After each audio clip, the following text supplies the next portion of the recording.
ফের বিরোধী দলনেতা শুভেন্দু অধিকারীর কর্মসূচিতে অনুমতি দিল না প্রশাসন।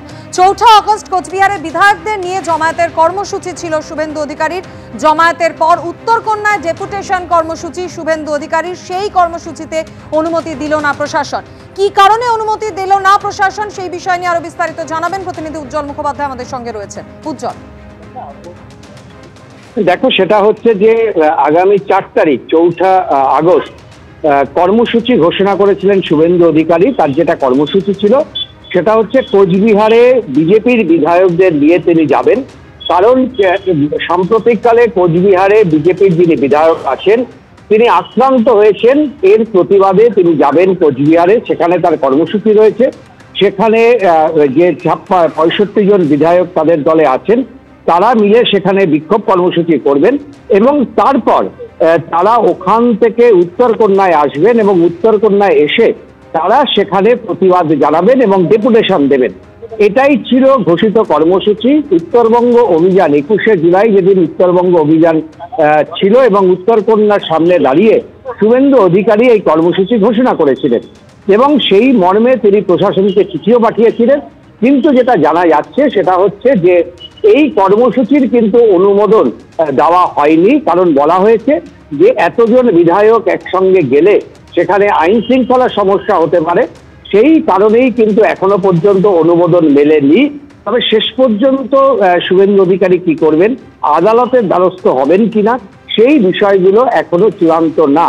যিনি দায়িত্বে রয়েছেন এই কর্মসূচি শঙ্কর ঘোষ, তিনি আজকের সাংবাদিকদের মুখোমুখি হয়ে পরবর্তী যে কর্মসূচি সেটা ঘোষণা করবেন।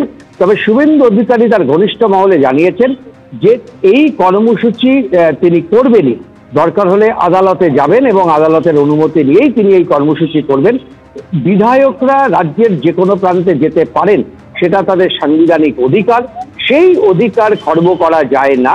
ফলে প্রয়োজনে তিনি আদালতে যাবেন এবং এই কর্মসূচি তিনি করবেন। এখনো পর্যন্ত শুভেন্দু অধিকারীর ঘনিষ্ঠ মহল সূত্রে এমনটাই দাবি করা হচ্ছে। তবে আদালতের অনুমতির জন্য অবশ্যই তারা অপেক্ষা করবেন। তবে নতুন করে কোনো গন্ডগোল না করে বিধায়কদের নিয়ে সেখানে গিয়ে তারা শান্তিপূর্ণভাবে অবস্থান করবেন, তাদের বিক্ষোভ করবেন, এটাই ছিল তাদের ঘোষিত কর্মসূচি। নির্বাচনে হারবেন জেনেই এখন থেকেই অ্যাটম বোম ফাটানোর কথা বলছেন রাহুল গান্ধী। নিজেকে প্রাসঙ্গিক করার জন্যই তিনি এসব করছেন। বিহারে ভোটার চুরির অভিযোগে কমিশনকে রাহুল গান্ধীর আক্রমণ নিয়ে ঘণ্টাখানেক সঙ্গে সমান অনুষ্ঠানে এসে কটাক্ষ সজল ঘোষের। রাহুল গান্ধী আজকে নির্বাচন কমিশনকে একেবারে সরাসরি চ্যালেঞ্জ করলেন। গত 6 মাস ধরে কংগ্রেস নাকি তদন্ত করে যা পেয়েছে সেটা নিশ্চিদ্র প্রমাণ, সেই প্রমাণ নাকি অ্যাটম বোম। তার থেকেও বড় কথা, আমার পরবর্তী বক্তা সজল ঘোষের কাছে যাব, রাহুল বলছেন কোট অ্যান্ড কোট জাতীয় নির্বাচন কমিশন দেশের সঙ্গে বিশ্বাসঘাতকতা করেছে, দেশের বিরুদ্ধে কাজ করেছে।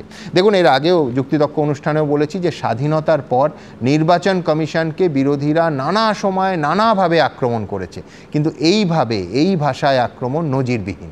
রাহুল গান্ধী বলছেন আধিকারিকরা যদি অবসরও নিয়ে নেন তাহলেও তারা ছাড়বেন না, তার কারণ জাতীয় নির্বাচন কমিশন ভোট চুরির সঙ্গে যুক্ত। আমি বলছি আক্রমণেরও অ্যাটম বোম হয়, জানেন তো? আমার মনে হচ্ছে সজল এটা আক্রমণের অ্যাটম বোম। দেখুন, আমি প্রথমেই অনুরোধ করব যে রাহুল গান্ধীকে যদি আপনার কাছে অ্যাটম বোমা থাকে ফাটিয়ে দিন, না ফাটালে এসব বলবেন না মোদিজি আবার কোথা থেকে 2-4টে ব্রাহ্মস ফাটিয়ে দেবে, পাকিস্তানের মতন দশা হবে। হ্যাঁ, সেই অ্যাটম বোম নিজেরাই লেজে গোবরে হয়ে যাবে। আসলে রাহুল গান্ধীর অ্যাটম বোমে কোনো বারুদ নেই। এর আগে উনি বলেছিলেন অ্যাটম বোমে বারুদ অবশ্য থাকেও না, সে আমি জানি না, আমার জানা নেই। হ্যাঁ, আমি ওই বিশেষজ্ঞটা নয়, ওটা দেবাংশুরা বলতে পারবে। আমার বক্তব্য হচ্ছে, দেখুন, এগুলো হারার যুক্তি। আগে থেকে আমি কিছু কথা বলে রাখলাম, কারণ নির্বাচনে আমি হারবো, অর্ধেক জায়গায় প্রার্থী হবে না, সেগুলো আমি জানি, তাই এগুলো বলছি। আমার বক্তব্য হচ্ছে যে এই লোকটাই তো আওয়াজ তুলেছিলেন না চৌকিদার চোর হ্যাঁ, মামলা করেছিলেন না আদালতে, সে মামলার আজকে রেজাল্ট কি হলো? এমনি এমনি এই লোকটাকে পাপ্পু বলে ডাকা হয় না, এর পেছনে যথেষ্ট কারণ আছে। এই যে নিজেকে প্রাসঙ্গিক করার জন্য আজকে এটা করেছেন, তাকে দেখতে কেমন হয়েছে দেখতে পেলাম। যদি কংগ্রেস বা তৃণমূল কংগ্রেস বা ভারতবর্ষের যে কোনো রাজনৈতিক দল একটা প্রেস কনফারেন্স নিয়ে এই যে তালিকা আজকে খসড়া প্রকাশিত হলো তাতে গ্রস মিস্টেক আছে যদি দেখাতে পারে, আমি বলছি নির্বাচন কমিশনের ক্রেডিবিলিটি নিয়ে প্রশ্ন নিশ্চয়ই হবে। আপনি যেটা বলছেন সেটা দেখাতে পারলে হবে, আর না দেখাতে পারলে ওনার ক্রেডিবিলিটি যাবে। যেটা বারবার গিয়েছে। আমার দেখুন, আপনি একটু আগে বলেছেন যে বিহারে 65 লাখ মানুষের নাম বাদ গেছে এবং কি কি কারণে বাদ গেছে। আমার মনে হয় তার সাথে একটাতেও আপনি সহমত ছাড়া অন্য কোনো মত হতে পারবেন না, যদি সেটা সঠিক হয়।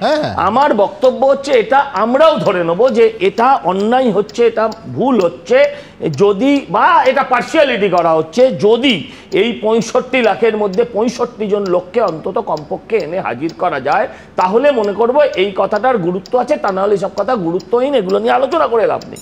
এবার মুশকিল হচ্ছে এখানে তো মহারাষ্ট্রে যেমন বলছে যে ওখানে ভোটের লিস্টে নতুন নাম উঠেছে, এখানে তো নাম ওঠার জায়গা নেই, এখানে নাম বাদ যাওয়ার বিষয় নিয়ে চিন্তিত। মমতা ব্যানার্জি বারবার বলছেন একটিও নাম বাদ দিতে দেবো না, একটিও নাম বাদ দিতে দেবো না। আসলে এই যে মৃত ভোটার, লেফট ভোটার, এই মৃত ভোটাররাই হচ্ছেন তৃণমূল কংগ্রেসের মৃত সঞ্জীবনী সুধা। মানে এই নির্বাচনের বৈতরণী পার হতে গেলে দ্বিজেন মুখোপাধ্যায়দের ভোট না হলে এরা কোনোদিনই জিততে পারবে না।